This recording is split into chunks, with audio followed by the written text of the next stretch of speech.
two equal sums were lent out at 7% and 5% simple interest. அங்கேயே அந்த வார்த்தை இருக்கு பாருங்க, simple interest அப்படின்னு கொடுத்துட்டாங்க. ரெண்டு ஈக்குவல் சம்ஸ் அப்படின்னு கொடுத்ததுனால சம்ன்றது இப்போ இந்த பிரின்சிபல் அமௌண்ட்ன்றது இங்க நமக்கு ஒரே வேல்யூ தான். ரெண்டு லோன் கொடுத்துருக்காங்க, பட் ரெண்டு லோனுமே ஈக்குவல்னு கொடுத்துருக்காங்க. அப்ப நான் இதை என்னன்னு எடுத்துக்கணும்? let the principal be x. ஏன்னா அது என்னன்னு தெரியாது. let the principal amount principal b x. ஏன்னா அது unknown. அண்ட் ஒரு இதை வந்து ஒரு அமௌண்ட்டை வந்து 7%க்கும் இன்னொன்று 5%க்கும் சிம்பிள் இன்ட்ரெஸ்ட்க்கு கொடுத்துருக்காங்க. The interest earned on 2 loans ரெண்டையும் சேர்த்து adds up to ₹960. So simple இன்ட்ரெஸ்டோட வேல்யூவே கொடுத்துட்டாங்க. கிவன் வந்து சிம்பிள் இன்ட்ரெஸ்ட் ஆஃப் 2 loans. அதனால நான் என்ன பண்றேன்? Simple interest 1 plus simple interest 2 ரெண்டுத்தோட லோனும் சேர்த்து ₹960 அப்படின்னு கொடுத்துட்டாங்க. அண்ட் 4 years அப்படின்னு கொடுத்துருக்காங்க. அப்போ n ஈக்குவல் டு 4 years.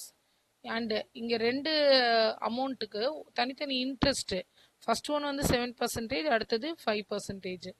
அப்ப I1 வந்து 7%ன்னு எடுத்துக்கலாமா? 7%ன்றத 7/100, ஸோ 0.07 அப்படின்னு எடுத்துக்கலாம்.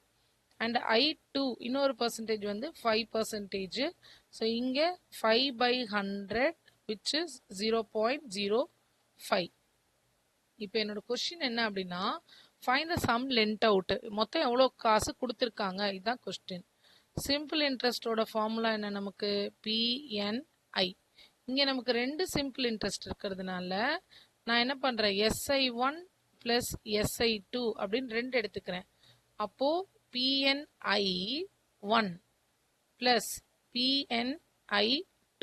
ஏன்னா principal amount same, number of years same, interest மட்டும்தான் மாறுது. ஓகே, Pன்றது பிரின்சிபல் அமௌண்ட் எனக்கு தெரியாது. Nன்றது 4 years. ஃபர்ஸ்ட் உனக்கு இன்ட்ரெஸ்ட் வந்து 0.07 ப்ளஸ் அடுத்ததுக்கும் எக்ஸ் அமௌண்ட்டு 4 years, பட் இப்போ இன்ட்ரெஸ்ட் வந்து 0.05. இந்த ரெண்டு இதுக்கும் சேர்த்து என்னோட சம் இன்ட்ரெஸ்ட் வந்து எவ்வளோ கலெக்ட் பண்ணியிருக்காங்கன்னா ₹960 கலெக்ட் பண்ணியிருக்காங்க. இங்கேருந்து நான் எக்ஸ் கண்டுபிடிச்சிடலாம். ஸோ 960 ஈக்குவல் டு 4 into 0.07 நான் மல்டிப்ளை பண்ணால் எனக்கு என்ன கிடைக்கும்?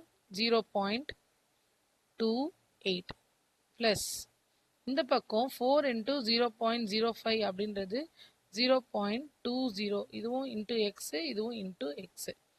இது ரெண்டையும் ஆட் பண்ணிக்கலாமா? இது ரெண்டையும் ஆட் பண்ணால் என்ன வரும் எனக்கு? 960 ஈக்குவல் டு 0.48x. எக்ஸ் தான் வேணும். அப்போ இந்த 0.48 லெஃப்ட் ஹேண்ட் சைடுக்கு கொண்டு வரும். இப்போ 960 டிவைடட் பை 0.48 அப்படின்னு வரும். நான் இதை வந்து கன்வீனியன்ட் அப்படியே நீங்கள் கால்குலேட்டர்லேயே போட்டுடலாம். இது நீங்கள் கால்குலேட்டரில் போடும்போது உங்களுக்கு என்ன கிடைக்கும்னா எக்ஸ் ஈக்குவல் டு 2000 அப்படின்னு கிடைக்கும். நம்ம கொஸ்டின் என்ன? Find the sum lent out அப்படின்னா என்ன அர்த்தம்? எவ்வளோ அமௌண்ட்டு அவங்க கொடுத்துருக்காங்கன்னு அர்த்தம். So sum lent out equal to ரெண்டு பார்ட்டாக கொடுத்துருக்காங்களா? 2 எக்ஸ் கொடுத்துருக்காங்க, ரெண்டு loan. So 2000 plus 2000 which is ₹4000. So x கண்டுபிடிக்க சொல்லலை, மொத்த சம் எவ்வளோ வந்து கொடுத்துருக்காங்க அப்படின்னு கேட்டிருக்காங்க. ஸோ மொத்தமாக கொடுத்த சிம்பிள் இன்ட்ரெஸ்ட் கொடுத்த அமௌண்ட் வந்து ₹4000.